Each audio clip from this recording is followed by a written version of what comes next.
এখন ট্রেন পরবর্তী পরিস্থিতির উপরে নির্ভর করবে আমরা কবে চালাতে পারবো না পারবো। এটা তো আমরা রেল তো এই সমস্ত সন্ত্রাসীদের হাতের নাগালের মধ্যে পৌঁছায় দিতে পারি না আগুন দেওয়ার জন্য।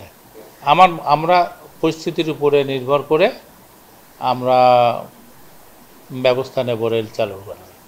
আমাদের তো একটু সময় লাগবেই।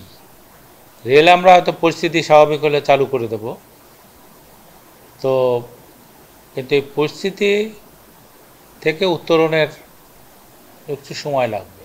তো এই যে ক্ষয়ক্ষতি হয়েছে, আমাদের এমনি ট্রেনের আমাদের কোচের সংখ্যা কম, ইঞ্জিনের সংখ্যা কম, আমরা তারপরেও রেল আমাদের মাননীয় প্রধানমন্ত্রীর নির্দেশে আমরা জনগণকে যতটুকু সুবিধা দেওয়ার জন্য রেলের কর্মকর্তা কর্মচারীরা সহ আমরা সবাই মিলে চেষ্টা করে দুইটা ঈদ আমরা খুব সাফল্যের সাথে আমরা যাত্রীদের আমরা পৌঁছে দিতে পারছি।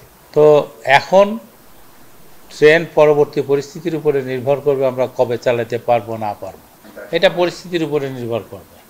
এটা তো আমরা রেল তো এই সমস্ত সন্ত্রাসীদের হাতের নাগালের মধ্যে পৌঁছায় দিতে পারি না আগুন দেওয়ার জন্য। আমরা পরিস্থিতির উপরে নির্ভর করে আমরা ব্যবস্থা নেব রেল চালু করার। ক্ষয়ক্ষতি পোষাতে হলে পরে তো আমাদের আয় দিয়েই ক্ষয়ক্ষতি পোষাইতে হবে। আমরা অনেকগুলো প্রোগ্রাম নিয়েছিলাম যে আমরা রেলকে লাভজনক প্রতিষ্ঠানে পরিণত করব। সেই কাজগুলো আমরা শুরু করব পরিস্থিতি স্বাভাবিক হলে, এবং এই সবগুলো দিয়ে আমাদের তো একটু সময় লাগবেই। রেল আমরা হয়তো পরিস্থিতি স্বাভাবিক হলে চালু করে দেব, তো কিন্তু এই পরিস্থিতি থেকে উত্তরণের একটু সময় লাগবে। আমি একটু আগেই কথা বলছি মাননীয় প্রধানমন্ত্রীর সাথে। মাননীয় প্রধানমন্ত্রীর একটা কথাই যে আমরা রেলকে তো চালু করতে চাই জনগণের সুবিধার জন্য, কিন্তু এই পরিস্থিতিতে তো আমরা যাই আগুনে ঝাঁপ দিতে পারি না, তাই না? তো পরিস্থিতি লক্ষ্য করো, পরিস্থিতি যখন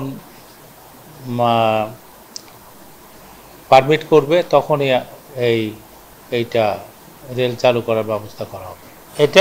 এটা টোটাল যেটা আমি তো বললাম, খাতওয়ারি বললাম, এই সমস্ত খাতে এই খরচটা হয়েছে, এই ক্ষতিটা হয়েছে।